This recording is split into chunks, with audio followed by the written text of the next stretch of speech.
Ok, buenas tardes. Bienvenidas y bienvenidos a la cuarta sesión sincrónica del módulo de análisis de género de este diplomado. Es un gusto tenerlas de vuelta. Les hemos puesto aquí enfrente la agenda de hoy, como de costumbre. Vamos a reforzar un poco el contenido del módulo 4, que es sobre sesgos culturales. Luego vamos a dar un poco de las inquietudes que hemos visto en el foro del módulo.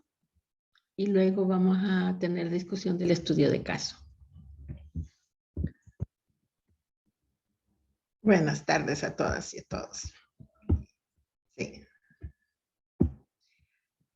Tal vez tenemos un poquito de tiempo para presentarnos algunas, no sé, algunas de ustedes es primera vez que vienen a la sesión, ¿quieren presentarse?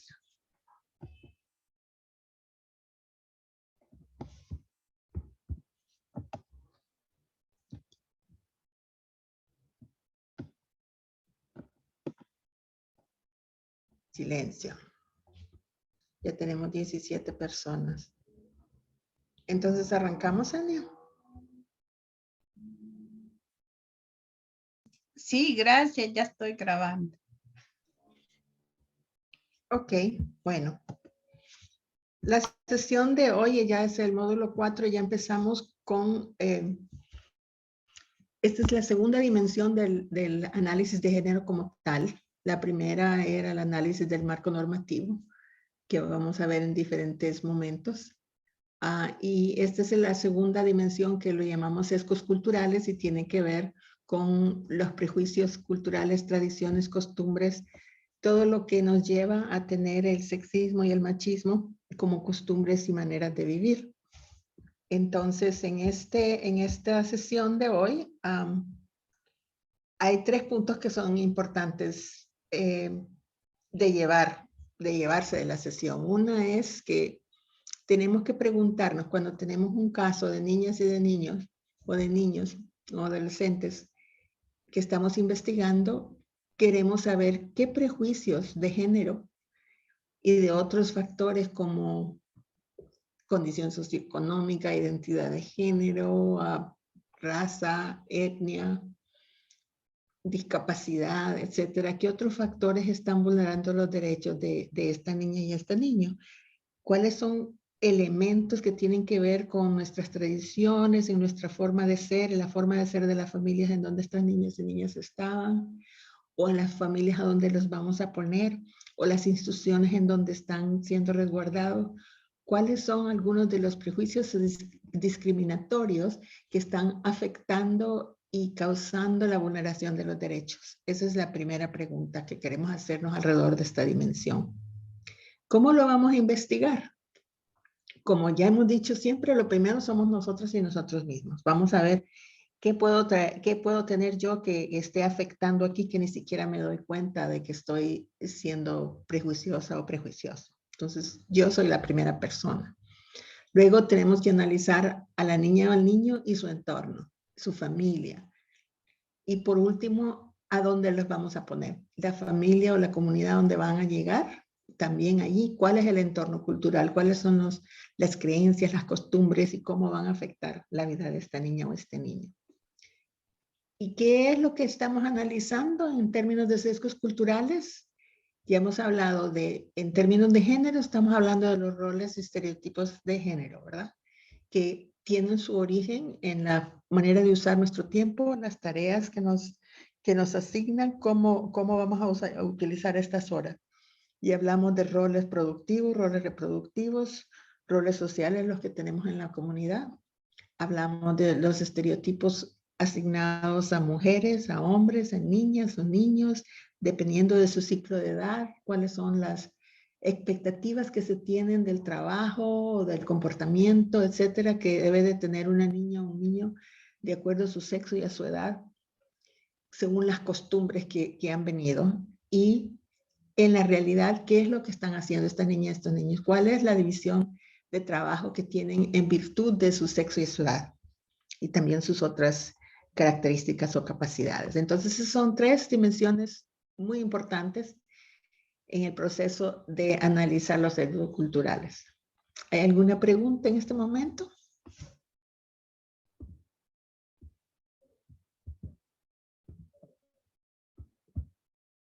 A ver qué dice el chat. Ahí solo Ok, solo estamos comentando. saludos. Ujú. Vaya, entonces pasamos a la siguiente. Hemos puesto dos herramientas en este módulo. La primera es para responder a la primera pregunta, que era, ¿qué puedo yo tener en términos de mis propios prejuicios? Y esta es una herramienta que desarrollaron en Canadá y lo que mira es, me miro a mí mismo, cuál es mi perfil en términos de mis creencias religiosas, cuál es mi etnia o cultura de la que yo provengo, cuál es mi género y las expectativas de género que yo tengo, cuál es mi orientación sexual y las expectativas de la misma, tengo alguna discapacidad, vivo en una zona urbana, una zona rural, cuál es mi nivel educativo, vengo de un nivel muy alto, un mediano, un nivel bajo, y también miro a mi entorno, porque si nosotros vivimos alrededor de personas que son como nosotros, que creen, tienen las mismas creencias, las mismas tradiciones, que no tenemos ninguna contradicción en la manera de hacer las cosas, entonces ni siquiera nos damos cuenta de cuáles son los prejuicios que tenemos porque nadie nos contradice. Entonces, esta hojita nos permite ver si estamos viviendo en un ambiente totalmente uniforme, en cuyo caso tenemos que analizar cuáles son los roles o estereotipos de género, el uso y las formas de trabajo que tenemos para nosotros, para ver si esta forma que yo estoy viviendo trae consigo algunos prejuicios y cómo estos prejuicios pueden afectar mi manera de ver el caso. Por otro lado, la hoja nos podrá decir que nos movemos en ambientes muy diversos, que tenemos personas de diversas religiones, de diversas culturas, diferentes orientaciones sexuales, diferentes discapacidades y que por lo tanto estoy viendo formas de vida bastante diferentes entre unas y otras personas y que tengo muchas oportunidades de ver las contradicciones entre lo que yo creo y lo que creen otras personas. Entonces, esta primera hoja nos ayuda mucho a identificar en dónde nos ubicamos en términos de posibles prejuicios personales. ¿Alguna pregunta con respecto a esta herramienta? ¿La aprobaron? Silencio absoluto. Bien, pasamos a la siguiente entonces. Ahora, la otra herramienta ya es para los otros dos grupos de los que estábamos hablando. Aquí investigamos nosotros mismos, la niñez y la adolescencia involucrada y las familias que las van a acoger. Ahora la otra herramienta es para la niñez y para las familias suyas y las que las van a acoger. Entonces vemos aquí a quién vamos a analizar y aquí vamos a buscar cuáles son los estereotipos de trabajo productivo que estas personas creen que es lo correcto. En trabajo productivo, trabajo reproductivo, ¿verdad? ¿Cuál es mi creencia que es la persona exitosa, cómo debería de comportarse con respecto a su trabajo cuando es una mujer, cuando es un hombre adulto, cuando es una niña, cuando es un niño, cuando es un adolescente? Y en estas últimas dos columnas vemos la realidad que están viviendo. En realidad, cuando vemos el uso del tiempo, el tipo de trabajo que hacen, qué es lo que hacen y si lo que hacen corresponde con los estereotipos que me están diciendo que creen que es lo ideal, para que tener yo una mejor idea de la realidad que viven y de las ideas y tradiciones que tienen en su mente. Entonces vemos si es niño o si es niña, la familia propia o sustituta, de dónde viene, y ahí vemos para las mujeres y para el hombre cuáles son los roles que tienen cada uno, y lo que hemos puesto son algunas preguntas guía para que ustedes puedan más o menos ir orientándose en qué es lo que queremos entender. Pero al final lo que esto nos va a decir es, por un lado, los estereotipos, qué es lo que creen que el deber ser, y por el otro lado, lo que es la realidad para estas personas. Y con eso esperamos que poder empezar a explicar cuál es la dinámica cultural que ha venido a afectar el caso. ¿Qué es lo que ha venido a vulnerar los derechos de estos niños? ¿Cuál es el tipo de creencia? ¿Por qué la persona que los haya vulnerado lo hizo? y por qué las personas a su alrededor lo han tolerado. Las creencias nos van a dar un poco de eso. Entonces, esos son como los puntos que quisiéramos resaltar del módulo, pero si ustedes tienen algunos otros aspectos del submódulo que quieren investigar o aclarar, ahorita es cuando. Solo quería hacer una pregunta. ¿Sí?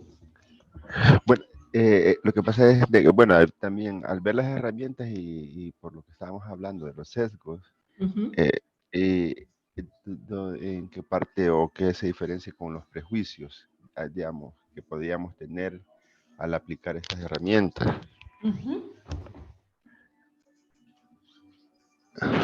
No sé si... Por ejemplo, si digamos, tomamos la columna de religión. Si nuestra religión es diferente de la religión del caso del niño, voy a tener algún sesgo al ver o analizar o tomar la decisión porque hay diferencias entre mi religión y la de esa otra persona. Ese es el tipo de checklist que tenemos que ver. Si las diferencias de alguna manera van a afectar mi manera de pensar sobre el caso. No sé si le entendí la pregunta, Marcos. Sí. Lo que pasa es que a veces, digamos, cuando aplicamos una herramienta también necesitamos, digamos, como la comprensión de todos estos conceptos, ¿verdad? Para que no vayamos, digamos, mentalizados en que ya podemos identificar algo sin antes haberlo aplicado. Sí. Eso es porque como, digamos, como cuando es como decir que se selecciona una familia sustituta, cosas por el estilo que también debemos de ir, digamos, visualizando, ¿verdad? Que ya se sabe que se retoman ciertas investigaciones, pero de cierta manera, como técnicos también tenemos que irnos quitando como cosas como las que estoy mencionando. Y la idea es que el análisis de género lo que nos ayude es a profundizar un poquito más en las cosas que tenemos que investigar. O sea que probablemente ya tenemos que investigar si va a ir a donde una familia, cómo es esa familia, etcétera. Pero el análisis de género lo que nos permite es indagar un poco más allá y poder ver qué consecuencias tiene la nueva información sobre el caso. ¿Verdad? Esas dinámicas que estamos identificando ¿afectan, no afectan o son neutras? Puede que lo que encontremos sea irrelevante o puede que no. Entonces la idea por eso es que el contexto de donde vienen, el que están viviendo y a donde van a ir a vivir, necesitamos entender cuáles son los prejuicios, las discriminaciones que son a veces, ¿cuál es la palabra? Que no se ven, pero se sienten, ¿no? Que son como muy discretas, pero son discriminaciones al mismo tiempo y las personas las sufren mucho. La niñez en particular sufre mucho de las discriminaciones que no son explícitas. Y los sesgos culturales es de donde viene ese tipo de discriminación, porque de alguna manera cuando alguien no encaja las reglas que yo tengo subconscientemente en mi mente, entonces yo empiezo a castigar a esa persona de alguna forma u otra. Y eso es lo que tenemos que tratar de entender, cómo ese tipo de castigo implícito ha afectado y ha llevado a esta persona, a este niño o a esta niña a la situación en que se encuentra. Margarita también hay en el chat. Rosa Virginia Sánchez dice que si puede compartir las herramientas para hacer todo el análisis en un documento. Sí, las herramientas están, no sé si ustedes vieron el capítulo 1 y el capítulo 2, que están en los recursos, que en algún momento se pidió, creo que en su módulo 2 pedimos que los leyeran. Todas las herramientas están en el capítulo 1 y explican cada una. Para cada uno de los submódulos pusimos toditas las herramientas de manera que las pueden sacar de ahí y utilizarlas Y se van repitiendo, en cada módulo se van repitiendo específicamente según los casos, ¿no? Sí, se van repitiendo, pero también están en el capítulo 1, están como un manual.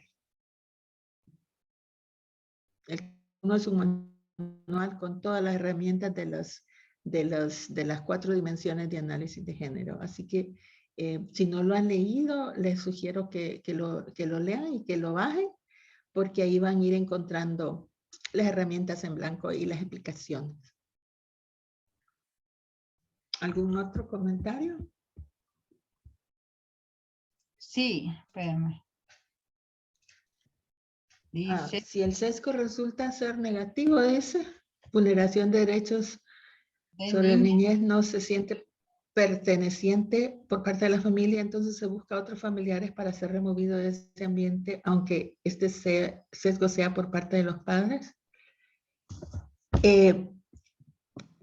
Sí, lo que entre las medidas que tienen que ver es si los padres son educables, ¿verdad? Si al tomar conciencia de lo que han hecho y de por qué lo están haciendo, si pueden cambiar su comportamiento y dejar de vulnerar los derechos de estos niños y estas niñas. Si no son educables, si vuelven a caer en lo mismo, entonces hay que buscar otra solución, ¿no? O se acogen a programas de sensibilización y se ve, pues valora más allá el cambio. Eso es lo que quiero decir, ¿verdad? Por educables, ¿verdad? Que puedan pasar por programas y cambiar su comportamiento.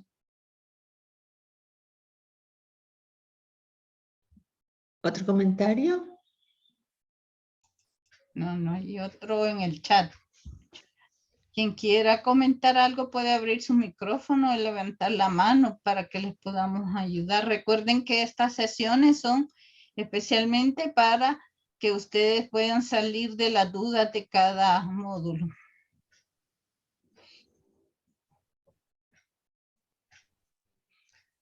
Ok, ahora, cuando hablamos de, esta pregunta estaba en el foro, ¿qué elementos considerar para tomas de decisiones informadas? De lo que han visto de este módulo y de los otros módulos, ¿qué es lo que ustedes consideran que les serviría a ustedes al tomar decisiones en sus cargos y les servirían a las juntas de protección y a las JENA cuando les toca a ellos decidir sobre las medidas? De la información que van sacando, ¿qué es lo que consideran que sería útil?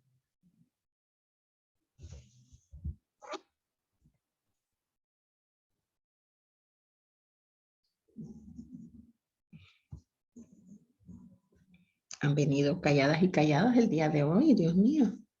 Sí, creo que porque algunos vamos en medio de una trabazón. Ah, están con atención al tráfico, Sí. perdonen. No, pero yo sí creo que para, de las cosas que hay que tomar en cuenta para poder tomar decisiones con la niñez, es su contexto, la realidad, esas diferencias que pueden permitir tener una atención mucho más adecuada, la situación del niño, el contexto en que vive, condiciones en general, ¿verdad? Y en última instancia, si también las personas con las que puede estar en su entorno son seguras para él, porque hay veces, se daba en los casos, por ejemplo, de niñez que ha estado viviendo con las madres dentro de los reclusorios, los niños menores de 5 años. Al cumplir 5 años, estos niños salen, voy a decirlo así, se oye feo, pero salen de la cárcel de haber estado con su mamá, ¿verdad? Sí. Y muchas veces al contexto que van, es un contexto bien peligroso y donde las personas no los han cuidado, no los conocen y están en mayor riesgo, ¿verdad? Y era algo que nos decía incluso a nosotros la misma persona que estaba encargada de centros penales, que le preocupaba mucho que estos niños salían y no tenían como un acompañamiento después. Y porque no había como un procedimiento, un protocolo en ese momento. No sé si en ese momento lo hay, pero pero en ese instante que él lo comentaba, decía, los niños salen, van donde el pariente más cercano, donde pueden ser vulnerados en contextos de violencia y sin conocer mucho a las personas con las que van. Entonces, conocer toda esa situación puede permitir tomar una mejor decisión para que en algún momento el niño no se vaya a esos espacios, sino que a un lugar más seguro, aunque la misma ley anterior hablaba mucho de no estar en centro, de no estar institucionalizado, sino más con la familia, pero en algunos casos es mejor una institución que estar con la misma familia, dependerá el caso, ¿verdad? En otros, sí hay parientes cercanos que sí se pueden hacer responsables y que tienen mejores condiciones. Entonces hay que hablar con esas personas para que lleven a los niños ahí. La verdad es que en estos casos donde hay sesgos culturales, donde hay un montón de situaciones así, que incluso lo que las mismas personas creen afecta mucho a la niñez. Exacto. Entonces, cuando usted nos dice, tenemos que conocer el entorno donde están estas personas, es importante conocer los sesgos de estas personas con respecto a cómo miran, si están conscientes de que hay derechos, que los niños tienen ciertos derechos, que hay cosas que no son opciones, sino que son obligaciones. Cómo miran el castigo, cuáles son las tradiciones que consideran sobre la autoridad del adulto con respecto a la niñez, etcétera. Esas cosas son sesgos culturales que van a afectar la calidad diaria de la vida de esta niña, este niño. Entonces, son cosas que deben de ir en el expediente y tomarse en cuenta a la hora de tomar decisiones, ¿no? Para saber la calidad de entorno en donde van a llegar. ¿No cree?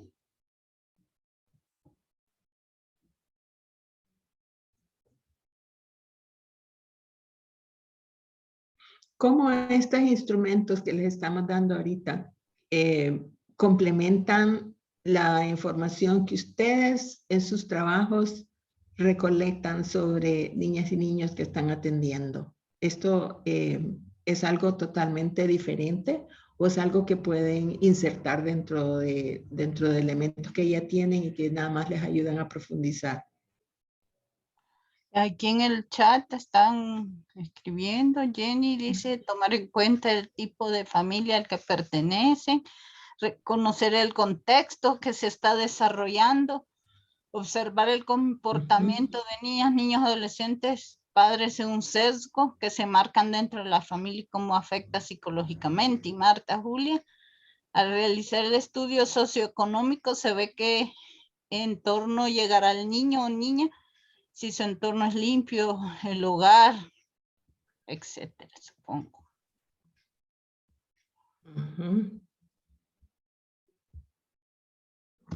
Entonces, si tomamos esta pregunta, ¿qué elementos considerar? ¿Cuál es el valor agregado que el análisis de género le puede aportar a estos estudios socioeconómicos que puedan fortalecer las decisiones que se toman?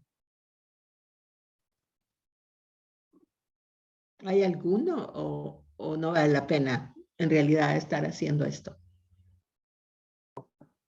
Sí, sí, yo creo que sí vale la pena, con toda seguridad.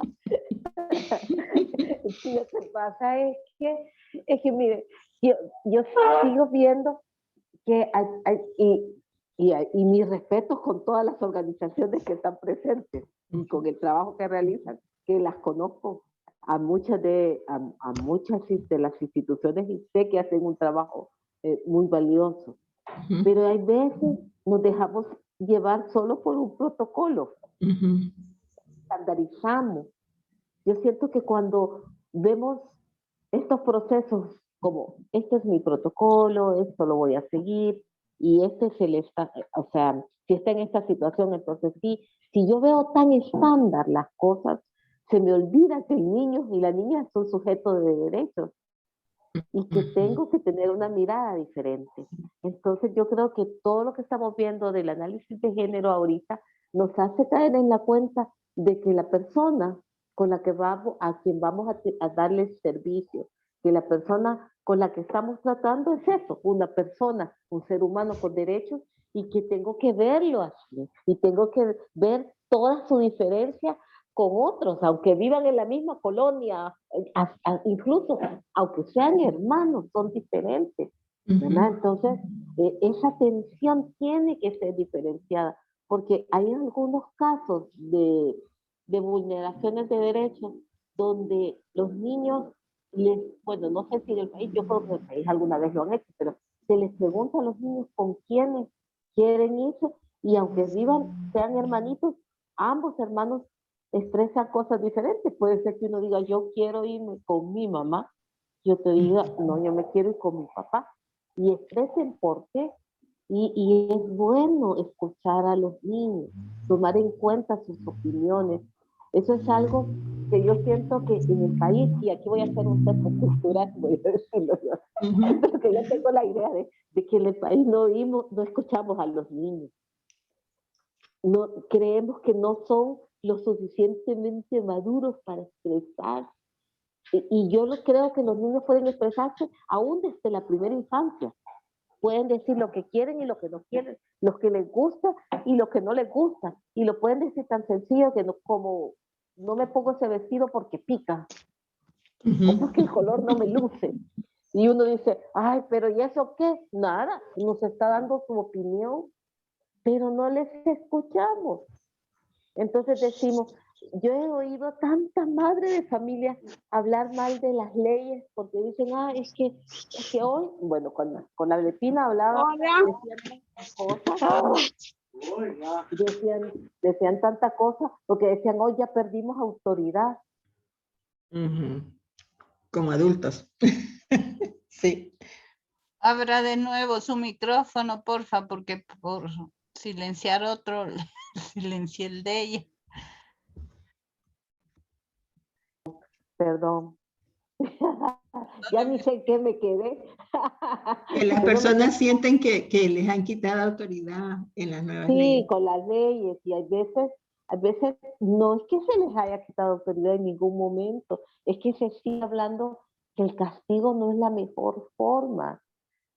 Y yo entiendo, porque muchos adultos que vivieron eso de niños dicen, ay, pero es que hoy soy un ciudadano correcto y honrado porque me castigó y me pegaron mi papá. Tienen esa idea errónea, pero eso no es cierto.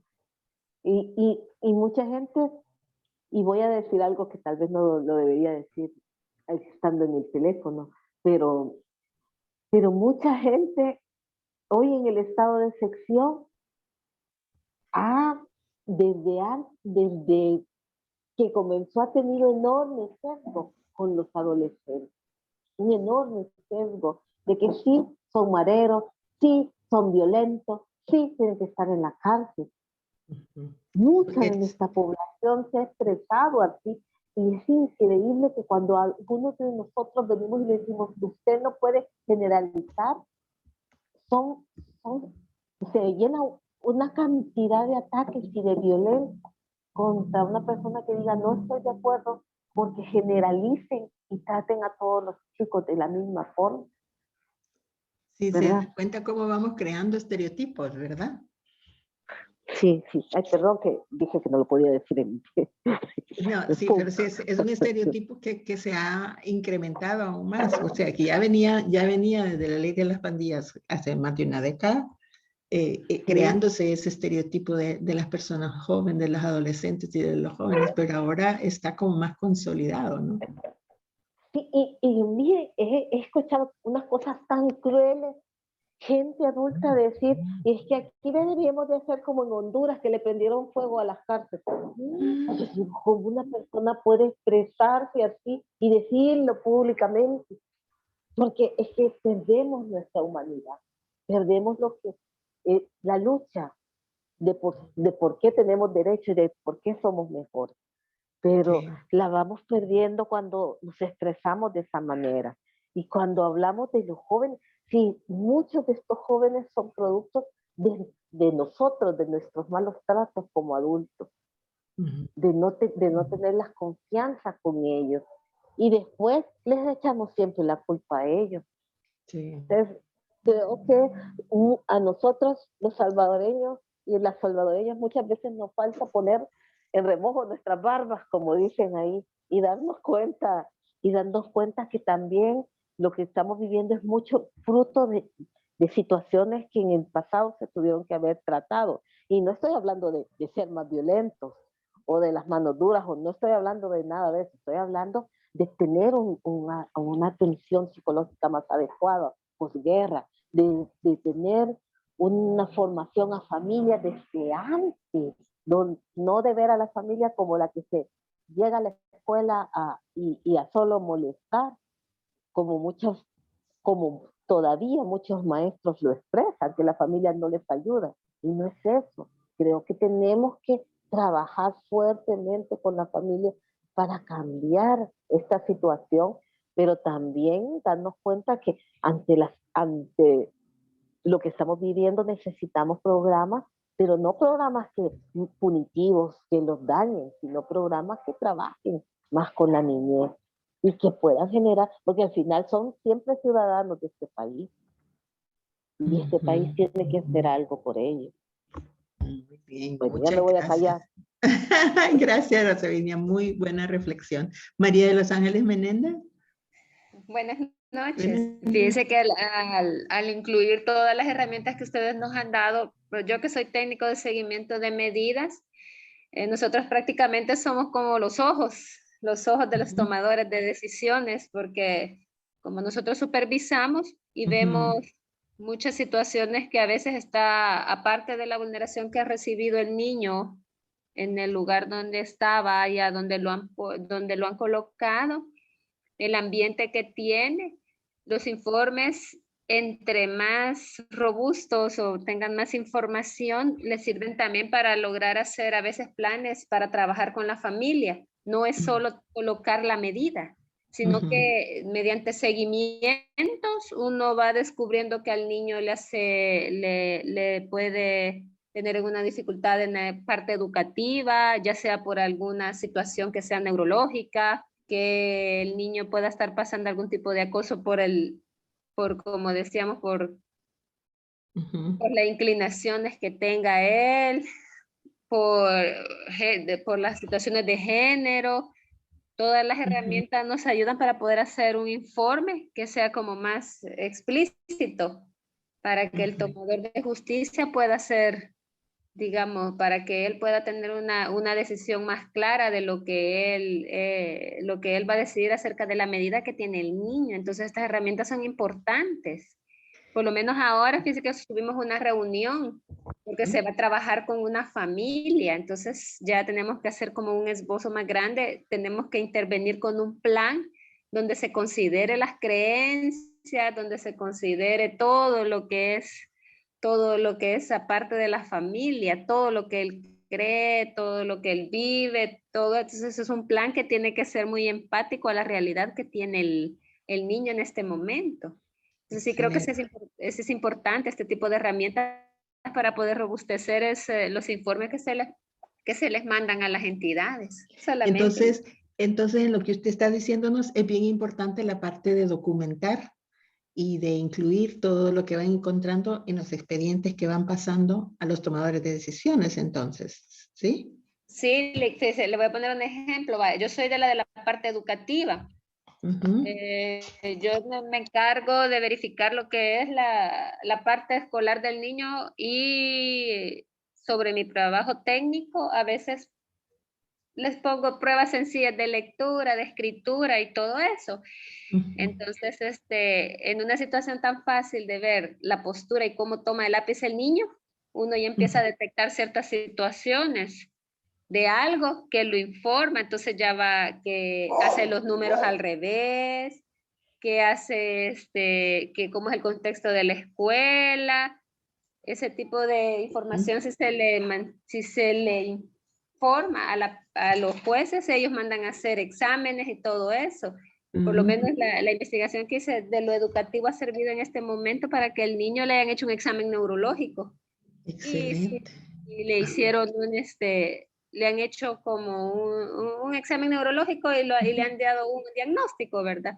Entonces de ahí va a partir el trabajo que vamos a hacer junto con el otro ente, Elena y nosotros. Entonces hay que hacerlo más meticuloso y así como dice usted, tener la más información, meter todos los instrumentos que se puede y respaldar mucho la información que se está obteniendo para que ellos tengan más evidencia de lo que está viviendo el niño en ese momento. Juan Diego, es maravilloso lo que nos está diciendo, porque es como validar la experiencia de afuera aquí en el país, diciéndonos que sí, es importantísimo todo lo que ustedes van encontrando, irlo documentando e irlo pasando para que se puedan hacer mejores programas. ¿Quién más quiere comentar? Otra pregunta que teníamos era... ¿ah? Hay una ¿Perdón? pregunta en el chat sobre a qué edad se recomienda pedir la opinión del niño. Se supone, de aquí las psicólogas pueden decir aún mejor que uno, que a partir de los 7 años se dice que una niña o un niño ya sabe y comprende lo malo y lo bueno. Entonces, podría ser una medida, no hay una ley que diga a partir de esto, pero si estratégicamente las personas psicólogas pueden sacar información a todavía niñas y niños menores de esas edades, creo que es una herramienta esencial. Lo importante de todo eso, como decía la compañera anterior, es que ustedes busquen los mecanismos, sean curiosos en buscar todos aquellos detalles que le permita al tomador de decisiones buscar el mejor o resolver de la mejor manera y más apegado a derechos de las niñas, niños y adolescentes. De allí hay comentarios, estigma el hecho de ser joven. Ahí ya respondimos la de la edad. Y pregunta también ¿y será que los estereotipos de que un niño no puede opinar en un proceso se ven inmersos en los casos? Sí, efectivamente sí. Es por eso que se está en las herramientas que se han enseñado, que se les propone, es que dejemos eso, las personas que tienen la oportunidad de entrevistar o hacer las primeras entrevistas, se deje hablar a los niños y niños, se les pida la opinión, aunque al final no sea esa las que el tomador de decisiones va a escoger, pero que sepa también el tomador de decisiones qué es lo que quiere la niña y el niño y al fin y al cabo, ¿no? Solamente, Margarita. Ok. La segunda pregunta que me pareció interesante en el foro era, ¿qué tanto afecta ser empáticos en el servicio que brindamos? Y aquí yo lo que quisiera es escuchar sus opiniones y sus experiencias, ¿verdad? ¿Qué ha pasado cuando han tenido bastante empatía o ha habido poca empatía? ¿Cómo ha afectado en la realidad la situación o el manejo de los casos? Quisiéramos escuchar más de sus experiencias de la vida real para aportar a esta pregunta. ¿Quién quiere compartirnos?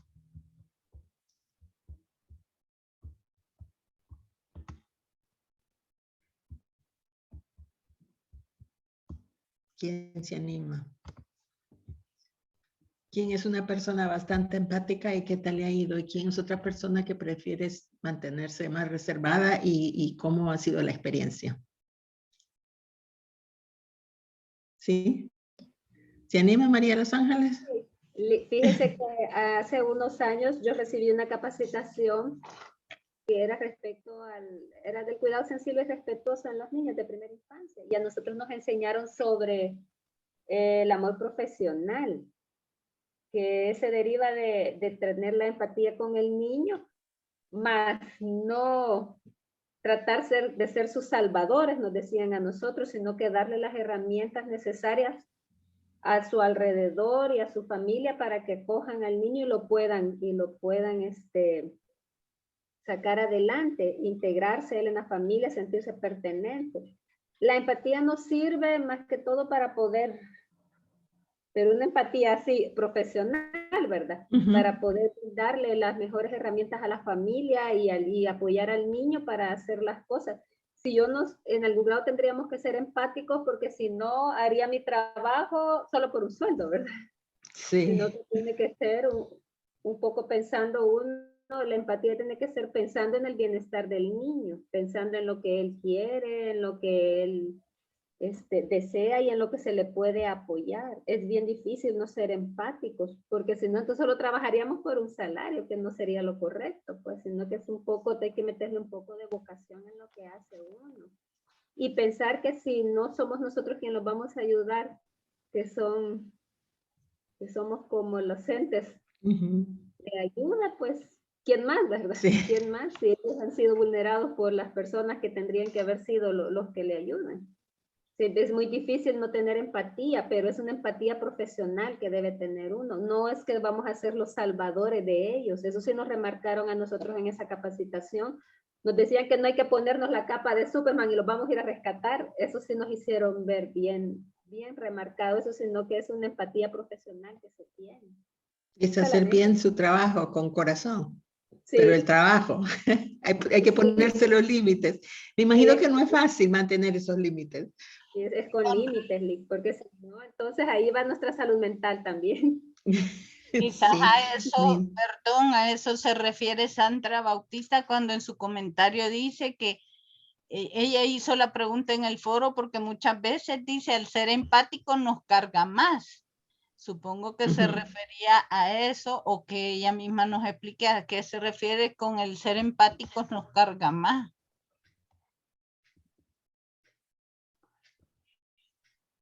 ¿Qué nos dice?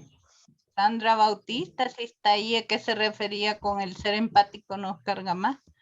No he visto el nombre, yo creo que no está. ¿Cómo no? Aquí estoy, solo que estoy con el bebé y está haciendo ruido. Buenas noches para Seremos todos. empáticas, no se preocupe. Definitivamente, si mi pregunta iba en ese sentido. Yo creo que para ofrecer un servicio de calidad debemos de tener empatía, pero que muchas veces el querer, como decía la compañera anterior, ser el salvador de esa persona o marcar un límite hasta dónde podemos actuar, algunas veces nos quedamos como cortados porque algunas decisiones escapan de nuestras manos, ¿verdad? Entonces, el querer ayudar muchas veces nos deja a nosotros cortos y eso algunas veces nos hace sentir mal. A eso me refería. Ajá. Sí, el autocuido es algo que hay que tener mucho en mente, ¿no? Y la carga emocional también de que me importa mucho, pero al mismo tiempo hay que mantener los límites y tratar de controlar todo eso, pues también es un poco estresante, pero es, como decía ella, hay que ser profesional porque el exceso también nos va a llevar a no hacer el trabajo correctamente. ¿Algún otro comentario? ¿Alguna otra experiencia? Si no, pasamos al caso del día. Hola, buenas noches. ¿Sí? Muchas gracias. Mi nombre es Marisa Largueta. Uniéndome a las compañeras, he estado escuchando las opiniones y considero que como actitud, la empatía lleva a una persona a intentar comprender el mundo interior de otra.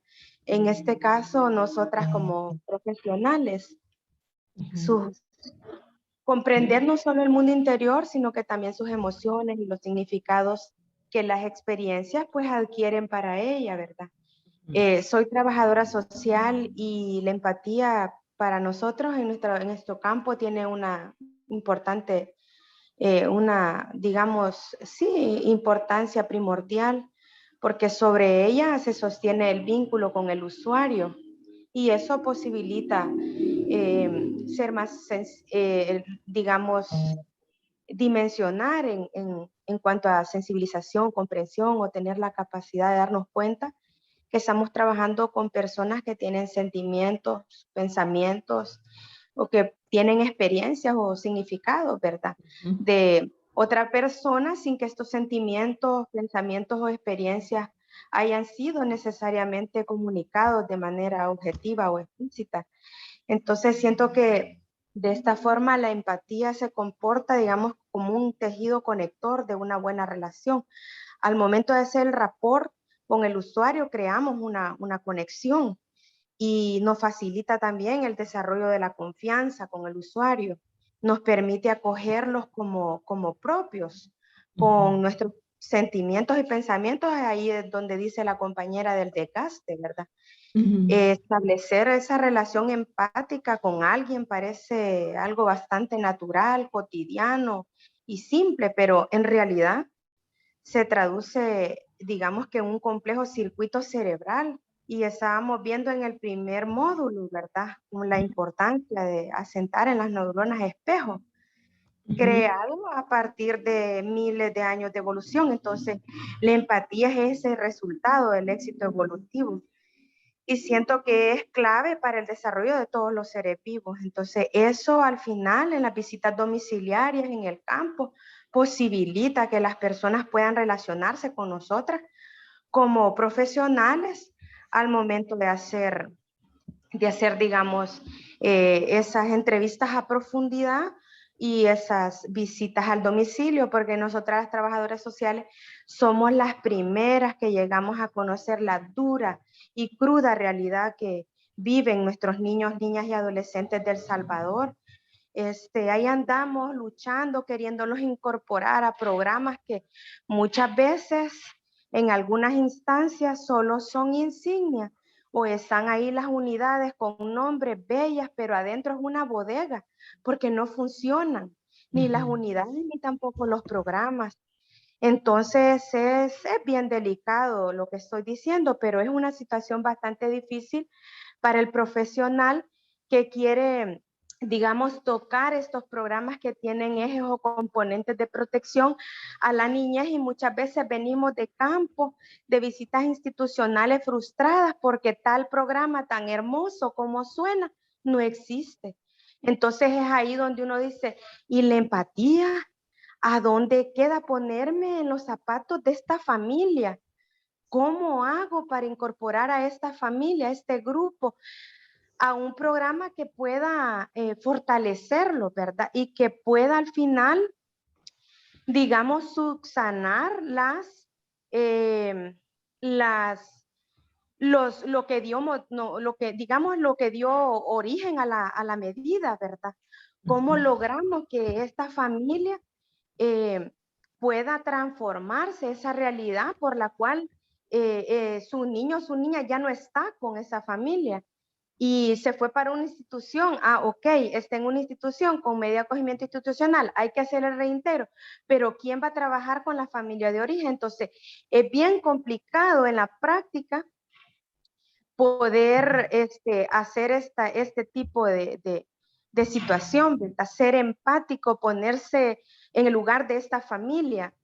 Entonces es bastante importante al considerar para la toma de decisiones, ¿verdad? Que nuestra, digamos, jefaturas puedan realizar, ¿verdad? Solamente, muchas gracias. Muchas gracias. Lo que nos están diciendo es que es parte de trabajar en el sistema de protección, es un requerimiento básico el ser empático en el trabajo para poder hacer eso. Y en esta dimensión que hablamos de los sesgos culturales, es bien importante la empatía para poder, como decía nuestra compañera ahorita, detectar mejor lo que estamos observando e interpretarlo mejor para poder comprender cuáles son los prejuicios, cuáles son las cosas que pudieran estar actuando de una forma negativa en la vida de estas niñas y estos niños. Así que... Gladys tiene levantada la mano, Margarita. Dale. Gladys. Gladys. Hola, buenas noches. Buenas noches. Mi nombre es Gladys y trabajo para el Ministerio de Educación. Quizás en la parte de esto de la empatía, como decían las compañeras, el hecho de ser empático y las visitas que uno a veces hace en lo que es ya situadas, podemos decir así, va con las familias o en las comunidades, quizás permite hacer ajustes tanto en la toma de decisiones como en documentos que surgir. Año antepasado trabajé ruta de transición para niños que salían de la cárcel, que por 5 años habían estado en una granja penitenciaria, entonces en contextos de encierro. Y como el documento estaba elaborado, ya con la visita, vimos, ¿verdad?, que cuando hicimos la transición a la zona, había muchas cosas que había que modificar y cambiar. Y a veces uno se siente frustrado, ¿verdad?, de que hacemos una transición, en este sentido era por salud, y nosotros entrábamos como educación, ¿verdad?, integrarlo a una escuela. Pero sí era todo un contexto que a veces los niños iban, o en un caso, ¿verdad?, el hermano mayor se hacía cargo del niño, porque la mamá lo había tenido en la cárcel. Pero qué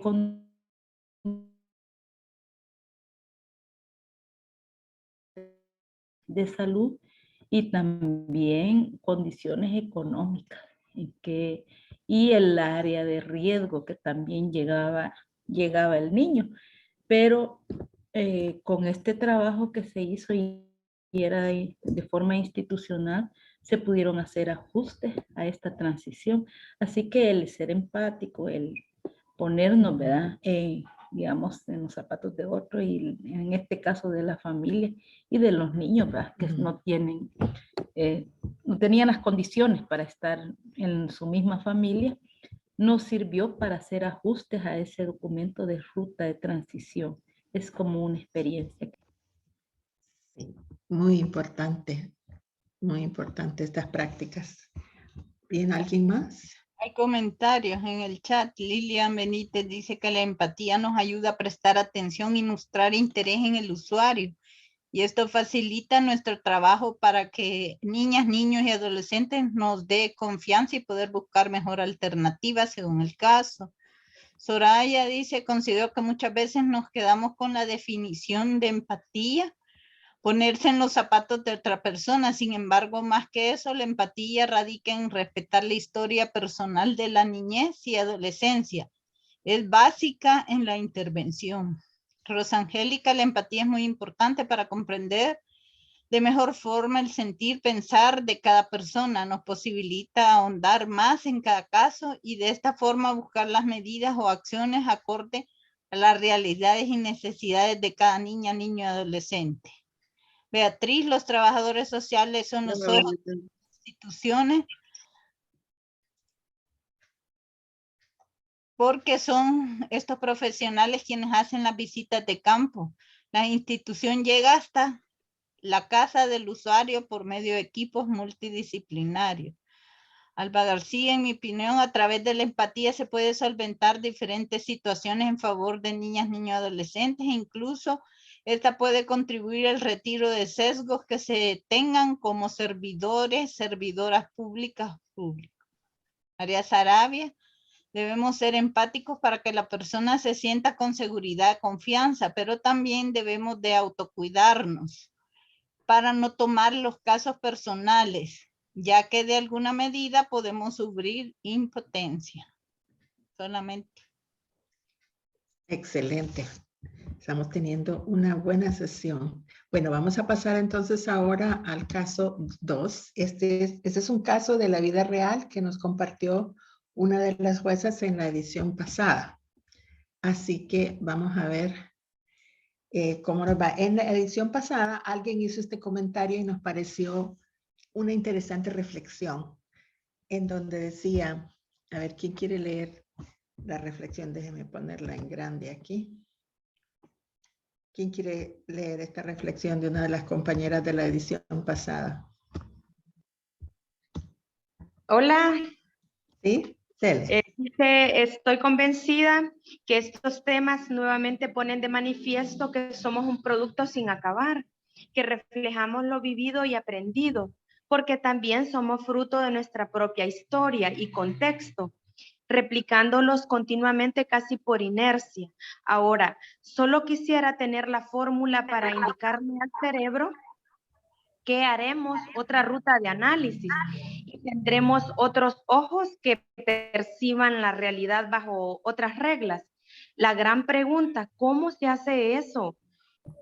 Este módulo dice invita al cambio de hábitos y a cuestionarnos. Me gustaría poder profundizar en ello. Gracias. Yo, perdón que le interrumpa ahí, en la sesión pasada pensé que iban a abordar esta pregunta que hizo la licenciada. También me estaba haciendo esa misma pregunta y usted le contestó que le íbamos a abordar en ese momento, ¿verdad? Entonces sí, estoy muy ansiosa por escuchar esto. Gracias. Sí, es importante el impacto que tiene en nosotros mismos porque, como dicen, si nosotros empezamos a cambiar nosotros mismos en nuestros hábitos, lo que hacemos, las personas a nuestro alrededor empiezan también a ser impactadas, ¿no? Y así empezamos a generar cambios. Quisiera que tuviéramos esto en mente cuando discutimos el caso y que este tipo de reflexiones en cómo hacemos nosotros mismos para ir empezando a asimilar y absorber y a incorporar dentro de nuestra manera de hacer las cosas lo que hemos ido aprendiendo, ¿verdad? Ok, este es el caso. Es de una niña de 14 años. Ha sufrido violencia a niñas, niños y adolescentes y la medida de protección ha sido de acogimiento institucional. A ver, ¿quién nos quiere leer el caso?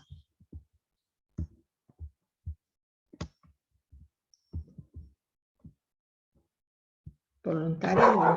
Hola, ¿Sí? yo puedo leer. Ok, dice, caso del que conoce en la Junta de Protección donde denuncia la abuela materna que la adolescente ha estado bajo su responsabilidad desde los 2 meses de vida, siendo que la progenitora no ejerce el rol parental. Que la adolescente, al parecer, está presentando una actitud de rebeldía debido a influencia de una persona del género masculino de 36 años de edad, conocido de la mencionada señora, que bajo acuerdo establecieron que le ayudaría a pagar la vivienda, pieza de mesón, a cambio de quedarse a dormir el día domingo en la misma habitación. Que en una oportunidad la abuela salió para la iglesia y la adolescente se quedó en casa junto al referido señor y al retornar no los encontró. Sin embargo, regresó al día siguiente con la adolescente. En la diligencia se ha conocido que la adolescente, al parecer, encontró fallecida a la señora, situación que conlleva a un acogimiento de emergencia de la adolescente en un centro de protección, lugar donde le brindan las condiciones físicas, materiales, psicosociales para su crecimiento y desarrollo. En la búsqueda de recursos familiares que garanticen el derecho a vivir y crecer en familia, se han realizado estudios psicosociales, teniendo pocas o nula disipación de parte de la familia para asumir la responsabilidad, advirtiendo que la zona de residencia es asediada por pandillas y que al parecer la persona que estaba residiendo con la adolescente y abuela tiene un vínculo con esas personas. Okay. Muchas gracias. Bueno, este es el caso. La situación actual, no hay recursos familiares para esta chica. Violencia social comunitaria afecta la posibilidad de reintegro o reencuentro o encuentros familiares. ¿Qué hacer? ¿Cómo abordaría en este caso? Acuérdense que esta es la ruta que hemos dicho, ¿verdad? Desafiar suposiciones que va con los sexos culturales míos. Recolectar la evidencia es sobre todo los elementos del análisis de género, además de los que ustedes recogen. Y luego ir documentando, comunicando y analizando. ¿Por dónde empezamos con este caso? ¿Qué leyes protegen o no protegen a esta chica? ¿Qué es lo que ha permitido que ocurriera esta situación? Empezando por lo normativo. ¿Qué reflexionamos sobre cómo la podemos proteger? ¿Qué tenemos qué respaldo legal tenemos para ayudarle a ella?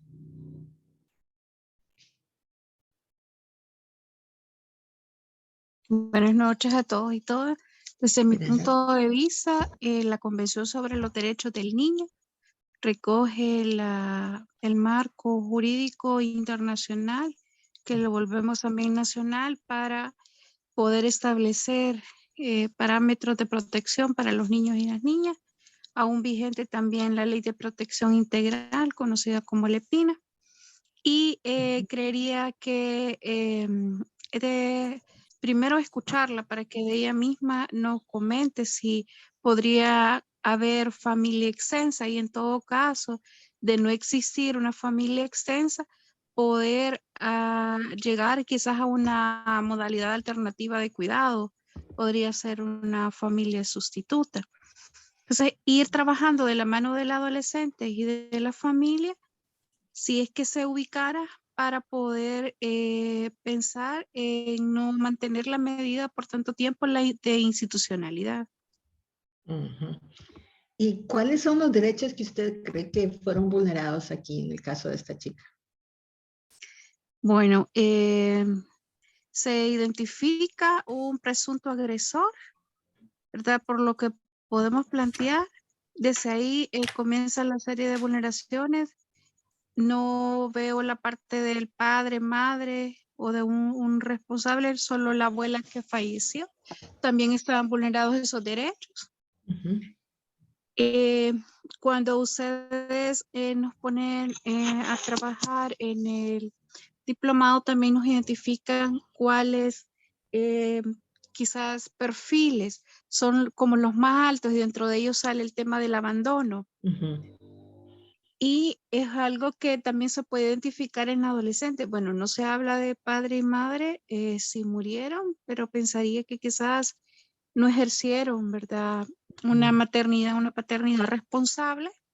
Y un término que veo ahí que habla de rebeldía, pero realmente hay condiciones que las adolescentes presentan, y son condiciones o conductas desafiantes por la historia de vida que les ha tocado vivir, ¿verdad? Entonces es como un tema bien complejo, porque siempre lo vemos como la rebeldía, pero al final, cuando comenzamos a entrevistar, comenzamos a trabajar con el tema de adolescentes, identificamos, ¿verdad? Que no es más que una conducta desafiante que hace un llamado de atención a todos los que podamos trabajar con ella o brindarle atención. Ujú. Excelente. ¿Alguien más quiere darnos su impresión? ¿Cómo vamos abordando todos estos elementos? Ya vimos el normativo. ¿Cómo abordamos los sesgos culturales aquí? ¿Qué prejuicios han llevado a la situación de esta chica? ¿Qué sesgos culturales están involucrados en esta situación?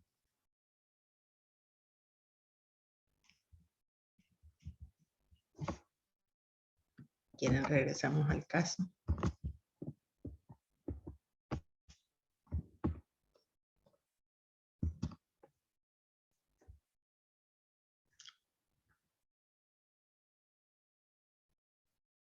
¿Qué estaba pasando ahí? ¿Cómo es que la situación de la abuela, le están pagando el mesón, la pieza del mesón, a cambio de quedarse a dormir en la misma habitación, se va con la chica? ¿Qué está ocurriendo aquí?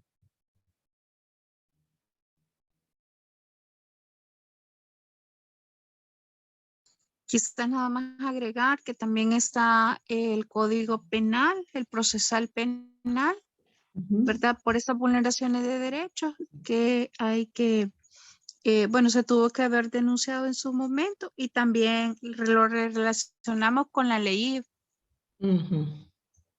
Exacto. Código procesal penal. ¿Alguien más?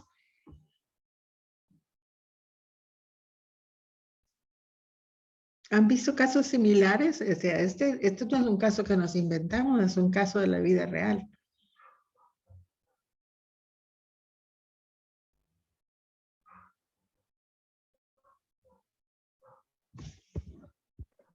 tal vez, licenciada, viendo el sesgo cultural, es de ver qué tan arraigado tiene las creencias en la iglesia, la señora.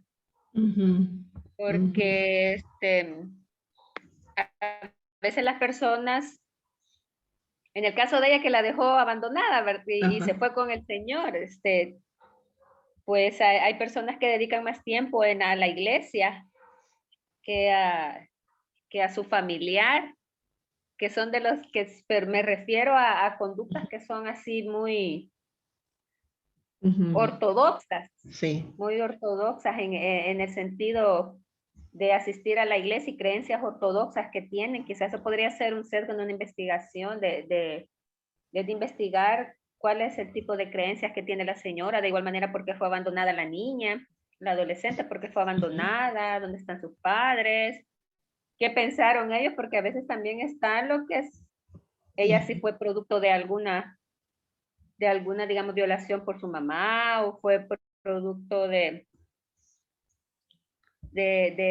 un, digamos, inesperado ella, pues que fue un nacimiento inesperado. Todo eso hay que valorarlo y hay que investigarlo para poder robustecer más el caso, ¿verdad?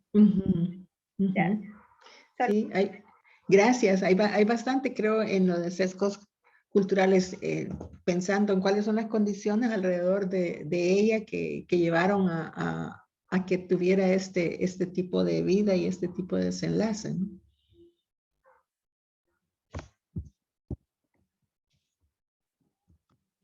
Después de los sesgos culturales, el otro elemento que miramos fue el acceso y control de recursos, que va a ser el submódulo de la próxima semana. Pero si se acuerdan de la sesión anterior, hablábamos que cuando hablamos sobre acceso y control de recursos, estamos hablando de acceso y control a los recursos que le brindan sus derechos. Entonces, ¿qué recursos estaba utilizando aquí? ¿Tenía educación? ¿Cuáles son las cosas que carecía esta chica? ¿Cuáles son los recursos a los que no tenía acceso y a qué recursos ha tenido acceso y control? O sea, tomaba ella las decisiones sobre ir o no ir a la escuela, sobre ir o no ir a la unidad de salud, sobre ir o no ir a la policía.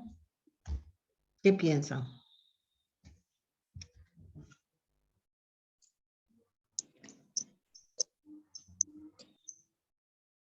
¿Sí? ¿Quién se aventura? Buenas noches. Buenas noches. Pues fíjese que viendo el caso de esta niña, estamos viendo que alrededor nuestro son bastantes niñas y niños que corren esta misma suerte, ¿verdad? Son abandonados por sus padres que no ejercen su rol como debería de ser su rol parental y se los dejan a otros familiares. En la mayoría de los casos, sus abuelas y abuelos. La situación se da que cuando ya las niñas o los niños crecen y eran adolescentes, pues como que empiezan como a predominar más lo que ellos quieren, no tanto los abuelos, sino que lo que ellos quieren. Y pues tan así que la abuela pues se va para la iglesia y le está faltando el derecho de protección que la niña tenía, ¿verdad? Se va para la iglesia y la deja ahí a merced de este individuo que está con ellos ahí, ¿verdad? Y pues desde ahí pues la negligencia de la señora es bien evidente, ¿verdad? Y pues la niña por lo que se veía, carecía de muchos recursos. No se habla sobre la educación de la niña, ¿verdad? Solamente hablan de las condiciones donde la niña vivía, pero es una situación que viven la mayoría de niños y niñas que sus padres no ejercen su rol como corresponden y se los dejan a sus parientes, ¿verdad? Entonces, sí se ve que son casos bien feos, pero sí son, eso es lo que abunda bastante, ¿verdad? Que los abuelos paternos o maternos son los que ejercen ese control que sus padres deberían de tener. ¿Y qué ocurre en estos casos generalmente? ¿Cuáles son las opciones en términos de decisiones, de medidas que se pueden tomar en casos, o que se han tomado en casos como este? ¿Qué es lo que, qué se puede hacer? Pues lo primero que hacen es buscar la familia como un recurso, ¿verdad? Pero realmente las familias son los primeros que se lavan las manos y no quieren saber nada de este niño o de esta niña. Entonces, que lo que pasa es que recurren a institucionalizarlo, ¿verdad? Cuando ya no encuentran otra persona que se pueda hacer cargo de ellos, entonces pues recurren a institucionalizarlos y pues a veces no es la opción más correcta que se pueda hacer, ¿verdad? ¿Y cuánto tiempo permanecen? Que en el caso de ella, que ya es una adolescente, ¿Sí? cuando llega a los 18 años, ¿tiene que ya salir de la institución, estar por su cuenta? Sí, ya tendría que haber tenido, habérsele dado todas las condiciones para que ella pueda desempeñarse como adulta. Son casos bien, como les digo, bien difíciles, pues, porque uno se pone a pensar, pobre niña, ¿con quién va a salir? ¿Para dónde va a salir? O que muchas veces en las centros de acogimiento se les brinda comida, todo lo necesario, y pues cuando se salen a la realidad es una dura realidad, ¿verdad? Entonces es ahí donde ellas muchas veces vuelven a lo mismo que de lo que estaban, y no en todos los casos, ¿verdad? Hay algunos casos pues exitosos que se puedan ver donde las niñas y los niños progresan, ¿verdad? Después de que salen de un centro de acogimiento. No es fácil, ¿verdad? Para nada. ¿Alguien más? A ver, ¿tenemos algo en el chat? Una opinión nada más. Dice, la niña carece de cuidados y protección, ya que la abuela la deja sola con un desconocido. Solo es, primero sería daño psicológico, negligencia, desnutrición, hambre y por supuesto abuso. Ajá, buena lista. También estoy viendo arriba, ¿no habías leído el sesgo cultural en la creencia del presunto agresor, que el contribuir económicamente le da derecho a vulnerar? Sí, esa no se había leído. Esa está bien importante también, ¿no? Ok. Buenas noches. Buenas noches. Bueno, considero que este es uno de los casos que tanto son atendidos por las autoridades competentes en nuestro país. Ahí es situación que se ven muchos niñas, niños y adolescentes.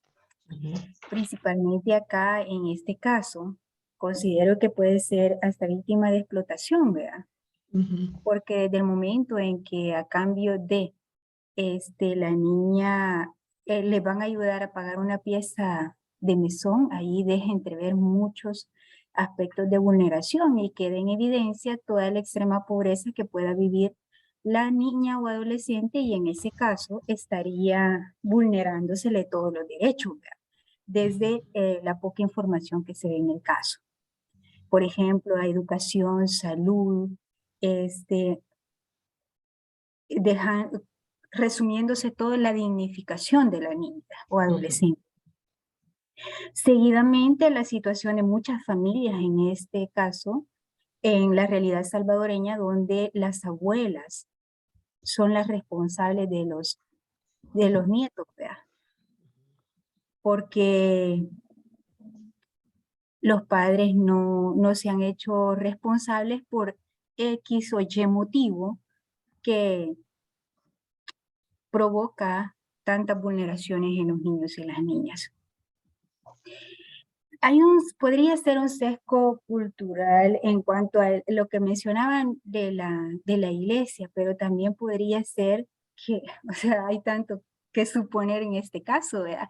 Sí. Que ya estaba previamente planificado y todo, y esto podría ser parte del argumento, ¿verdad? Aquí, como ya lo mencionaban anteriormente, hay muchas situaciones y también diligencias que se podrían ver hecho, ¿verdad?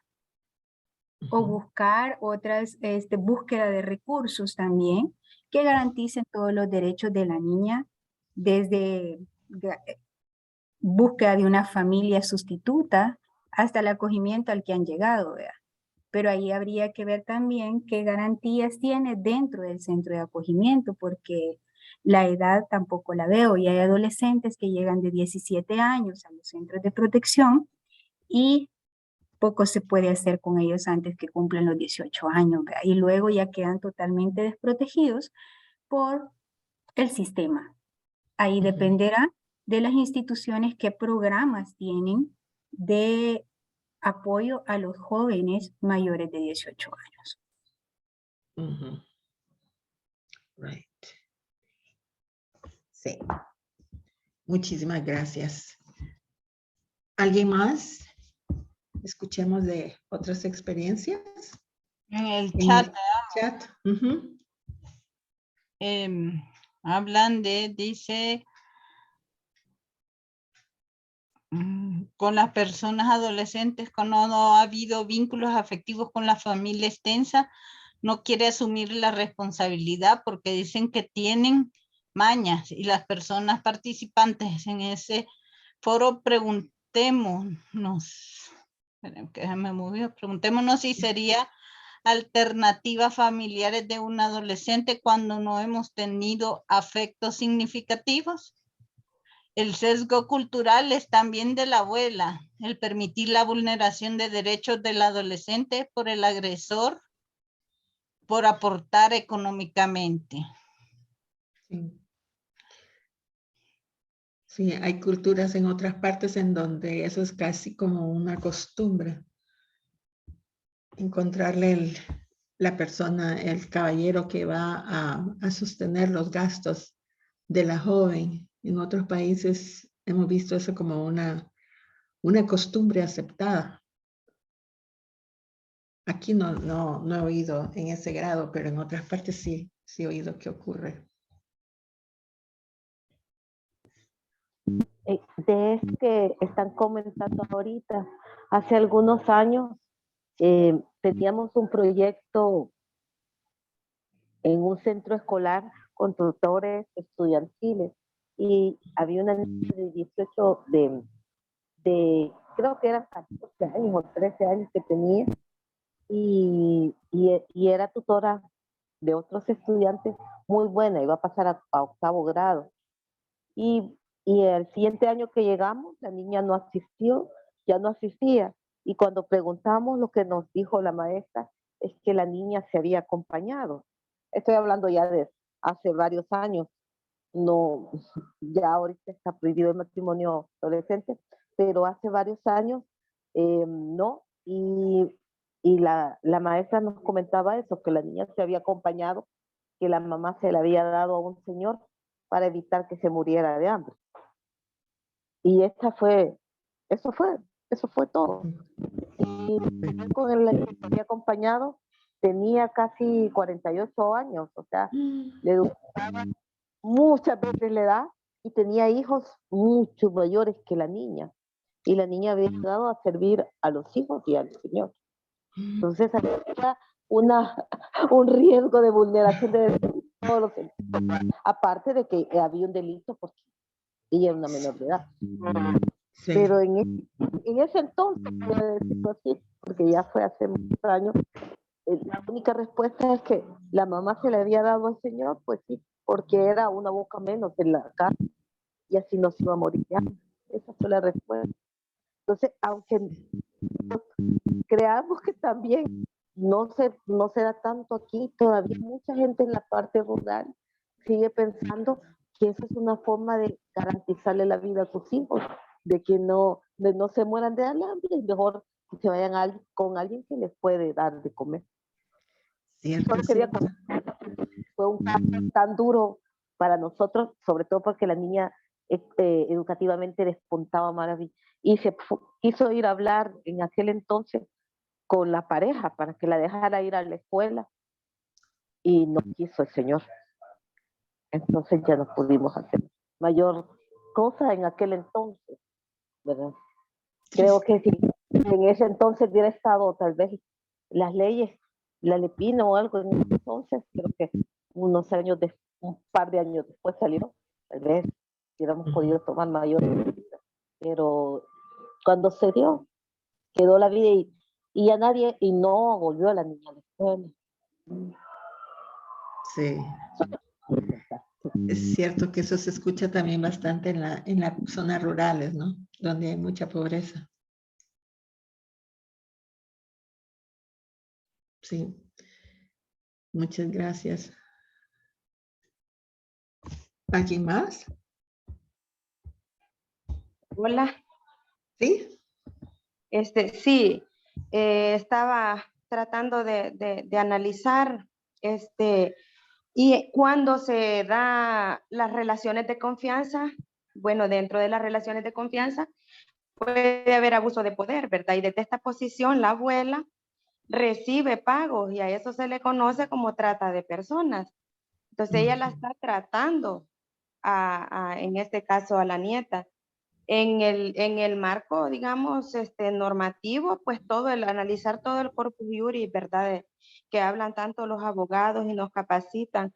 Evaluar desde la convención, la LEPINA, la ley, el Código Procesal Penal, como decían las compañeras, y el protocolo para prevenir y combatir la trata de personas. Es una adolescente que la familia ampliada no la quiere en razón de su edad, la están discriminando, pero detrás de esa rebeldía que ellos le llaman, hay mucho dolor y hay una situación bastante preocupante que le está ocurriendo a esta adolescente. Y si lo vemos desde los 3 enfoques vistos en el submódulo, vamos a poder tener un panorama más amplio en nuestro análisis para evaluar los roles, las responsabilidades y las funciones en la familia, ¿verdad? Por cada miembro de la familia. También nos va a permitir ampliar nuestro marco de referencia para ver o evaluar la construcción social asignada a cada miembro del hogar. Si vemos en el enfoque interseccional, pues aprendimos, ¿verdad? Que nos va a permitir identificar los derechos vulnerados o amenazados.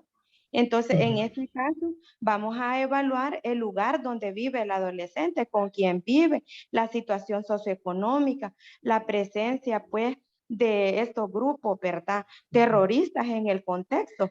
Y si caemos al enfoque de derechos humanos, pues las convenciones internacionales y las leyes nacionales nos definen los derechos protegidos, ¿verdad? Entonces, esto decía ahí en el submódulo que requiere conocer todos los aspectos de la interseccionalidad, como la igualdad, la niñez, y hay en el hogar, pues, alguna persona con discapacidad. Este análisis es bien importante hacerlo porque nos va a permitir examinar los roles para afuera y también para adentro, nuestras ideas estereotipadas que tengamos nosotros, ¿verdad? Y de esa manera podemos también lograr la empatía que estábamos hablando al principio, porque podemos ser prejuiciosas al momento de estar haciendo el análisis. Pues ustedes ahí van a conocer un cuadrito, quiénes son mis amigos, con quienes comparto, mi familia, de qué religión es, a dónde vamos, qué es lo que hacemos, o qué es lo que no, ese cuadrito. Es bien importante quién soy yo, a qué iglesia van las personas que viven en mi casa, qué tipo de compañeros de trabajo tengo. Eso nos va a poder contrastar, porque esto es bien delicado, porque tiene que ver con nuestro yo interior también. ¿Qué pienso yo con relación a mi propia experiencia de vida y con relación a cómo voy a impartir justicia a una persona que no piense y no esté en la misma dimensión que la mía? Entonces, el análisis de género en el contexto me va a permitir proteger en este caso al adolescente, analizar los factores personales, analizar las costumbres de la abuelita, las normas en la familia, en la comunidad, que están amenazando o vulnerando los derechos de este adolescente. Esto me va a permitir también como un marco de referencia para cambiar las relaciones de género en esa familia y para identificar la vulnerabilidad o las desigualdades o la discriminación y la violencia que ella está recibiendo. Es bastante importante, fíjese, le voy a comentar que en un curso que Visión Mundial ahora mismo nos está impartiendo, hay un extracto de una entrevista realizada a Marina Ortega, una directora de una unidad de la mujer de la Fiscalía General de la República. Ella asegura que existe la ley y que hay que trabajar en divulgarla. Dice ella, destaca que la prohibición de los matrimonios con menores de edad fue un logro en el cumplimiento de los derechos de la niñez y adolescencia. Sin embargo, el Código Penal no incluye ningún apartado que hable de uniones tempranas. No va a encontrar la figura de acompañarse con una niña como delito. El hecho de convivir con una menor de edad puede calificar como violación o estupro si se denuncia, dice ella, o admite la fiscal, o si se da aviso. Vea, en este caso no estamos hablando ni de matrimonio ni de unión temprana, pero estamos ante un caso, puede ser de trata o puede ser de unión forzada, ¿verdad? Porque está recibiendo la abuelita un beneficio y vemos aquí cómo los problemas estructurales como la pobreza y todo lo que conlleva puede llevar a este tipo de vulneración. Entonces, cayendo a la situación de identificación del adolescente, no está estudiando, no toma decisiones propias, no tiene salida para su situación que está presentando, no se le, digamos, está garantizando el derecho a la salud y es bastante complicada la situación, pero si desafiamos nuestras propias suposiciones y entramos en este tema de los prejuicios, podemos encontrar, ¿verdad?, que nos podemos topar con ideas estereotipadas, creencias, costumbres, culturas conservadores o moralistas, o desde el adultocentrismo empezar al abordaje de la intervención profesional, ¿verdad? Entonces, el involucramiento de la familia es bastante importante, pero aquí en El Salvador se da una situación que las familias, aunque sean ampliadas, adolescentes no quieren. Y la compañera que está en el chat dice, no queremos porque ya tienen mañas. Entonces, es un tipo de discriminación, porque detrás de esa rebeldía, que ellos lo ponen así como rebeldía, hay un gran dolor y una gran vulneración de derechos para la situación socio-relacional y familiar y de contexto comunitario que ella está enfrentando en este momento. Muchas gracias. Muchas gracias. Estuvo muy, muy excelente. Una excelente intervención. Nos ha traído todo junto. El chat, ¿qué dice Ingenio? Ahorita, vamos a ver. No me quiere agarrar el chat. Espérate, dice... es Carla Josefina Romero confirmando asistencia. No... Bienvenida, Carla. ¿Alguien más tiene algún comentario en esto? Sí, buenas noches. Me parece bastante importante destacar la clara relación de poder que hay en este caso, ¿verdad? Hemos hablado bastante sobre los rasgos que nos permiten identificar cuando existe, ¿verdad?, una diferenciación en materia de género, y creo que en este caso particularmente se abordan casos bastante específicos. Hay una clara relación de poder entre el agresor, el vulnerador y la adolescente y la abuela del adolescente. O sea, la persona que tiene el control, el poder económico dentro del hogar siempre va a estar digámoslo, en un peldaño más arriba que la persona que no lo tiene. Y a eso le sumamos que se está tratando de mujeres, una que es adulta mayor y otra que es adolescente. Estamos encontrando muchos rasgos de vulnerabilidad.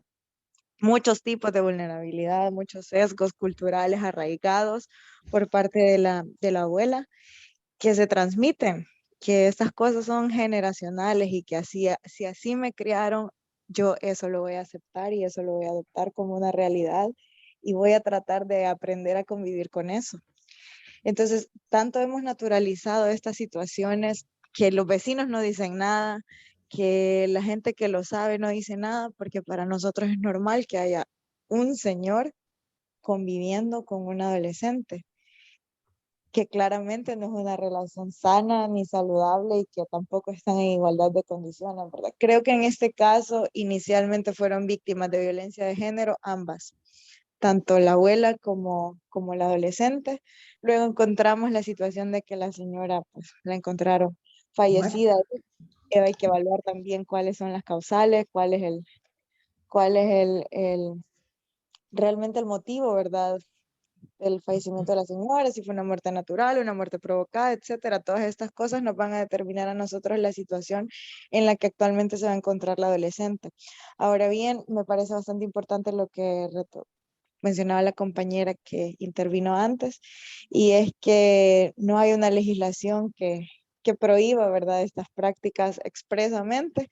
Sí hay una prohibición expresa para realizar un matrimonio, sí hay una prohibición expresa para tener una relación sexual con una persona que tiene menos de 18 años, pero no hay una legislación que expresamente prohíba el hecho de convivir, el hecho de tener una relación de noviazgo incluso, ¿verdad? Que puede también generar afectaciones psicológicas y emocionales en los adolescentes y que pues claramente infiere en sus comportamientos, en sus conductas, ¿verdad? Y en las decisiones que toman.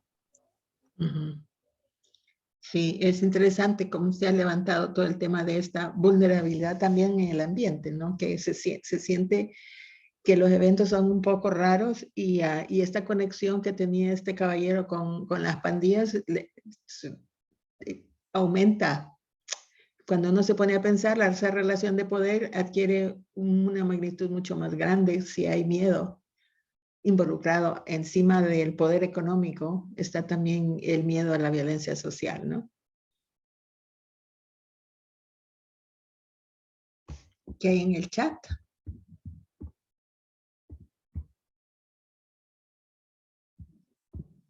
Asistencias. No hay, solo asistente.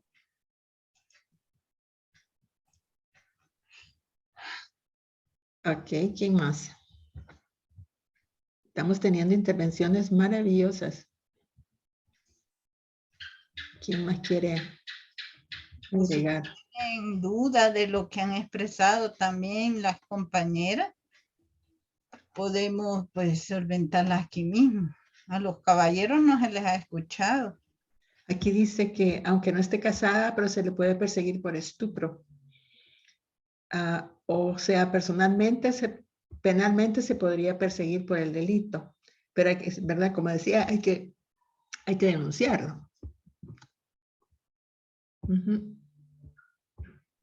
Sí, claro, de oficio no se puede iniciar una investigación de este tipo, sobre todo cuando estamos hablando de delitos que afectan la indemnidad sexual. Son delitos bastante delicados que realmente sin la colaboración y participación de la víctima dentro de la investigación no prosperan, ¿verdad? Entonces eso hace bastante más difícil la labor del controlar o el erradicar estas prácticas, porque las mujeres son atacadas, son juzgadas incluso, ¿verdad? Y van a decir, no, pues es que es culpa de la niña porque ella quería, y cosas así. Sabemos que existen este tipo de comentarios que también crean un juicio previo y crean una imposibilidad o una negativa de las personas que son víctimas como para iniciar un proceso, para establecer una investigación. A ver, aquí les mandan a decir, excelente participación Alejandra y compañeras, me encanta escuchar sus análisis, aprendo mucho y me regocija escuchar el gran trabajo que realizan. Excelente jornada, de Rosa Virginia Sánchez. Igual digo yo, es mi tocaya, mismo apellido. Pensamos igual. En una dimensión que no hemos tocado todavía es la de participación en tomar decisiones. Aquí sería la participación de la chica en poder decir si está de acuerdo o no está de acuerdo con las medidas que se están proponiendo para ella. ¿Qué pensamientos les trae esto en un caso como esto? ¿Qué oportunidades tiene una joven en esta situación de en realidad tener una participación significativa que pueda afectar las decisiones que van a tomar, ya sea la Junta de Protección o las JENAS?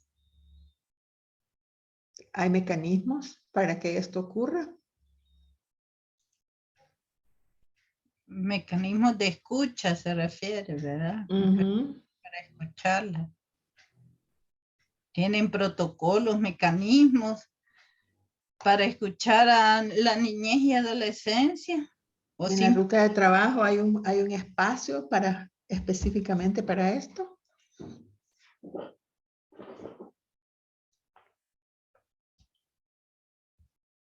¿Quién conoce?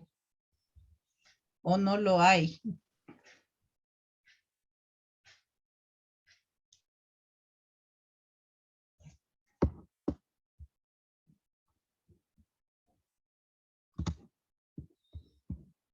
Cielos.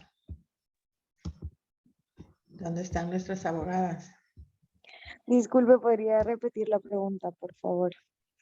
La pregunta es, en esta dimensión de participación en tomar decisiones, que estamos hablando de que la persona, la adolescente, la joven, pueda de alguna manera poder expresar su sentir sobre las medidas que van a tomar para ella, dónde quiere ir o si está de acuerdo o no está de acuerdo. ¿Existe un mecanismo para escucharla?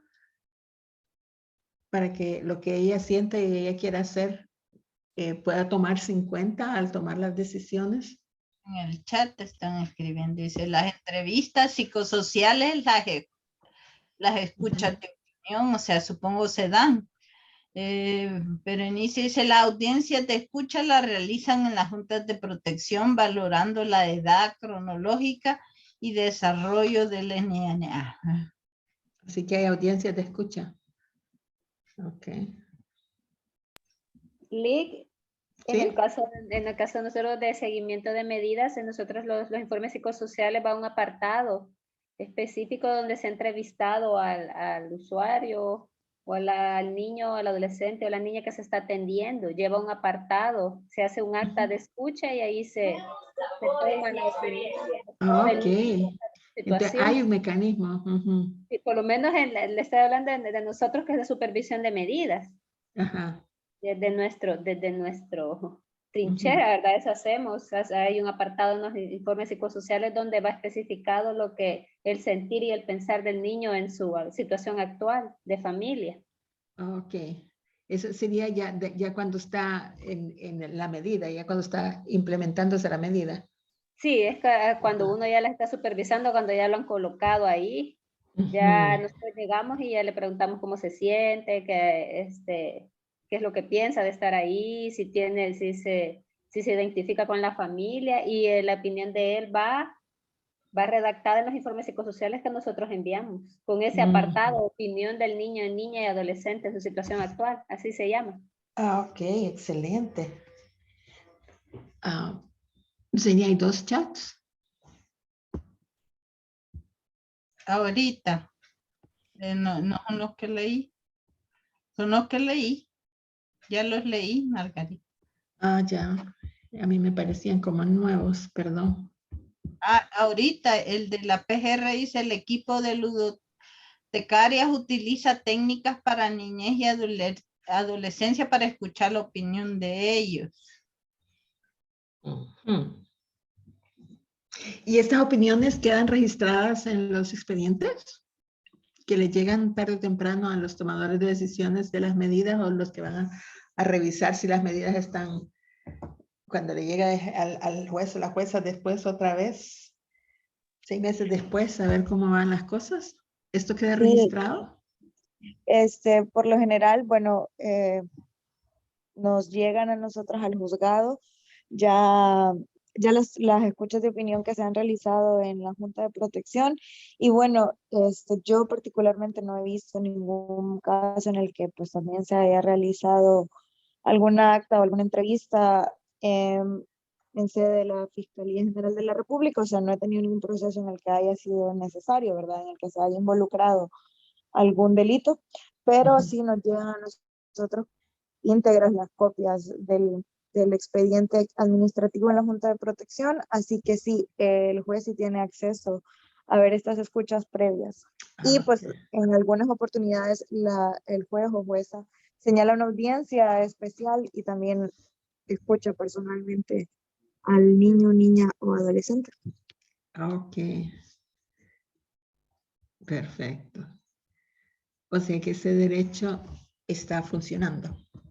Bueno, como ven, hemos ido explorando cada una de las dimensiones del análisis de género, aún en este caso donde la información es tan, ¿cómo se llama? Escasa. Por lo menos nos va dando idea de por dónde abordar, empezar a buscar lo que necesitamos saber para poder comprender qué ha pasado y qué poder hacer al respecto, ¿no? En cuanto a la participación de la adolescente, ¿verdad? Es un tema bastante complicado porque sí se está garantizando el derecho a ser escuchado y que su opinión sea tomada en cuenta en las tomas de decisiones. El problema real es que a veces la opinión del adolescente o del niño o niña no coincide con la realidad. Es decir, puede ser que el adolescente quiera ir a algún lugar, pero que en ese lugar no estén en la disponibilidad de recibirlo. Puede ser que el adolescente quiera hacer ciertas cosas que no se van a poder hacer, o sea, hay muchos adolescentes que dicen que ellos preferirían vivir solos, etcétera, que no se van a poder hacer porque no tienen una forma de sustentarse a sí mismos, etcétera, ¿verdad? Entonces, puede ser que la opinión y la voluntad y el deseo del adolescente o niño o niña no coincida con la realidad y con los recursos que realmente se cuentan para poder satisfacer sus derechos y sus necesidades.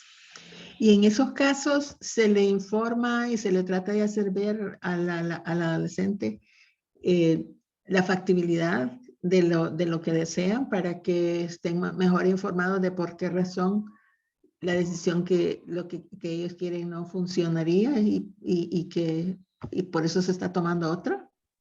Sí, bueno, a través de los equipos multidisciplinarios, ¿verdad? Que ellas son quienes hacen esa labor, ¿verdad? De comunicación con los mecanismos idóneos para que se les dé a conocer las decisiones judiciales, ¿verdad? Y el porqué de esas decisiones, el porqué cuál es la motivación de esa decisión, que probablemente no sea su deseo tal cual, ¿verdad? Pero que es en ese momento la que más derechos le garantiza. Sí se les hace de su conocimiento, sí se trata de que ellos pues, tengan una conciencia plena de su situación, aunque no se les puede decir tal cual siempre, ¿verdad? Cuál es la situación en la que se encuentran, pero sí se hacen los esfuerzos para que estos niños y niñas y adolescentes que están por algún motivo bajo alguna medida de protección fuera de su núcleo familiar, sí conozcan su situación, sí conozcan el porqué y sí conozcan cuáles son las alternativas reales que se tienen, ¿verdad? Para que con base a eso, ahí sí puedan decir, bueno, si estas son mis opciones, yo preferiría esto.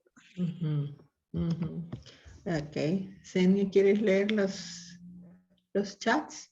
Sí, ahorita dice, en juntas de protección la participación y escucha NNA se da en todas las diligencias y procesos administrativos por medio de los miembros de junta, con presencia del defensor de niñez y se levanta acta de opinión.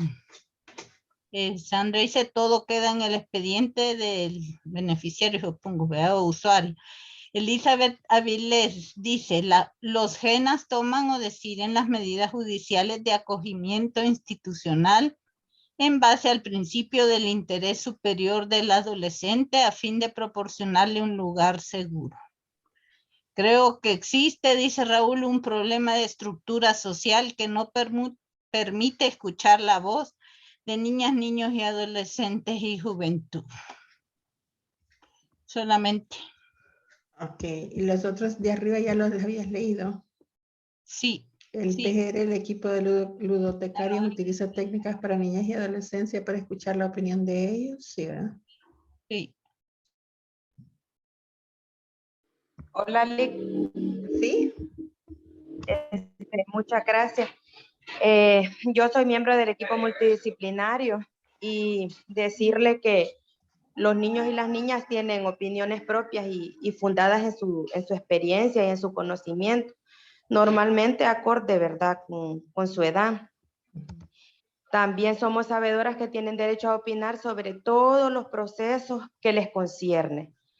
En cada oportunidad que hacemos el abordaje de la intervención profesional mediante las entrevistas a profundidad, narrativa libre, o en cualquiera de las circunstancias, siempre lo primero que hacemos es contar con la opinión de todo lo que le concierne a su situación, así como en las entrevistas a profundidad, les hacemos como para que ellos empiecen a debatir sobre temas de actualidad, cultura, sociedad, y se sientan escuchados, ¿verdad? Pero en cada uno de los abordajes de la intervención profesional, psicólogos, trabajadores y educadores, lo que nosotros hacemos es la escucha de la opinión y la ponemos como un apartado en el informe que se llama así, escucha de opinión, garantizándole este derecho, ¿verdad? Asimismo, el parte del derecho de opinar y ser oídos en cuanto al ejercicio de los principios, garantías y facultades establecidos en la misma ley, en el artículo 94, que regula este derecho, es bastante importante para ellos, y se les dice lo importante que es cuando ellos no quieren emitir una opinión. Es respetable, ¿verdad? Pero lo dotamos de toda la información necesaria para que él tome la iniciativa, ¿verdad? Y pueda gozar de este derecho ante cualquier escenario en el cual pues él se encuentre, dejando constancia en los informes, ¿verdad? Que van a ser presentados al señor juez, ¿verdad? Y cuando dice el artículo 24, ¿de cuál instrumento es? De la LEPINA. De la LEPINA, ok. Sí. Y también se le advierte, ¿verdad? Al juzgador cuando en el ejercicio de ese derecho no resulte conveniente al interés superior de los niños, niñas y adolescentes, ¿verdad? Cuando es contrario el deseo de los adolescentes o de las niñas y los niños, es contrario al interés superior de ellos, ¿verdad? También se le advierte, y hay una audiencia que así se llama, de escucha de opinión, en la cual también se le toma la opinión al niño, niña o adolescente. Ok. Perfecto, gracias por aclararnos. Esta vez sí estamos obteniendo bastante información sobre la escucha, ¿eh, Senia? Excelente, sí, tomo notas.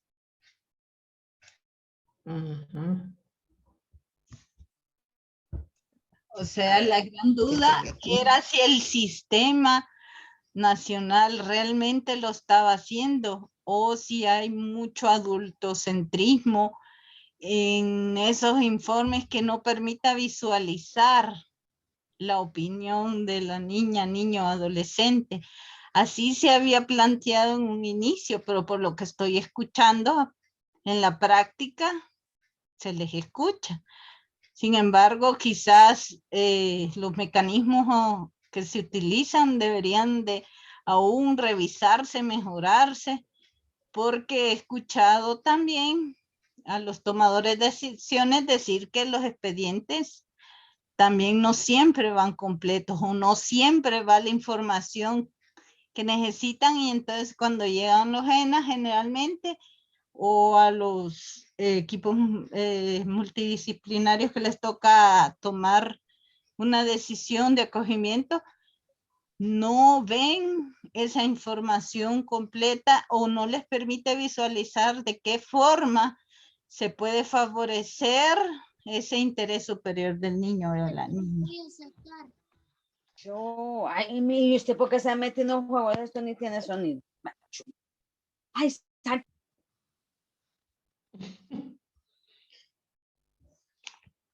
Creo que eso no iba a estar aquí.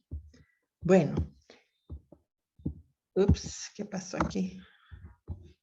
Bueno, para resumir entonces la sesión que tuvieron en esta semana, los sesgos culturales, ¿qué implica, verdad? En este caso tenemos que estar claros que es alrededor del niño o la niña o el adolescente del caso que vamos a hacer la investigación, y queremos entender cuáles son el género, los roles que están llevando a cabo, cuáles son las relaciones de poder que están en juego, cuáles son, cómo están utilizando su tiempo, y luego cómo las personas que están en control de las vidas de estos niños y estas niñas también, cuál es su imaginario social con respecto a estos elementos, para poder entender cómo han llegado a vulnerar la situación del niño o de la niña, y de manera de que cuando buscamos medidas para salir adelante,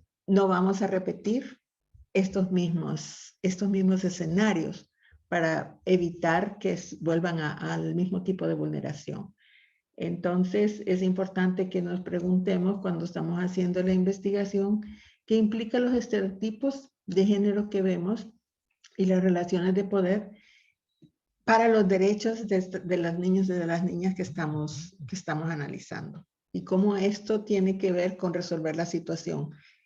¿Cuáles son ese imaginario social? ¿Cuál es el imaginario social del niño? ¿Cuál es el imaginario social de las personas, a la familia y la comunidad en donde está viviendo?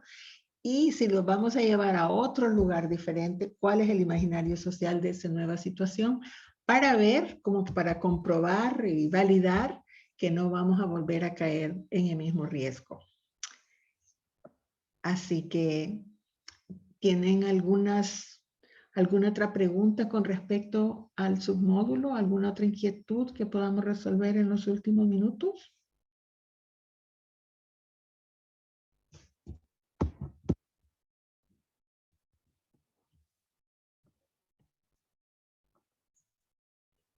Silencio total. ¿O algún otro comentario, alguna otra experiencia que pudiéramos compartir para que todas y todos podamos aprender más? Hemos aprendido muchísimo el día de hoy. Le agradecemos mucho a las catedráticas que nos han expuesto hoy, porque ha sido muy rico todo lo que han dicho. Tal vez si ya no vas a compartir en PowerPoint, podemos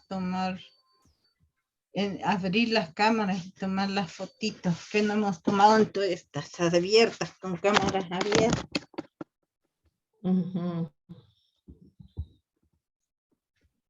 A ver, los que puedan encender sus cámaras se los vamos a agradecer para conocerles las caritas. Por si nos encontramos allá afuera, saludarnos también.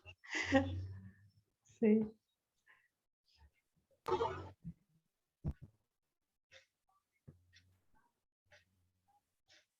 Hoy bajamos en asistencia, pero en conocimiento crecimos. La calidad ha sido excelente. Bueno, hay muchos que no la encendieron, pero igual se les quiere igual. Gracias por los que lo encendieron.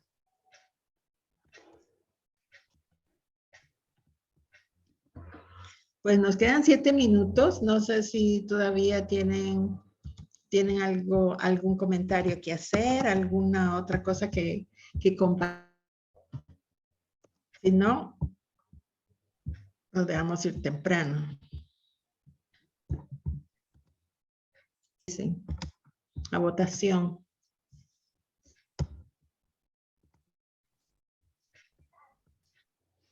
Pues al parecer todo está claro como el agua.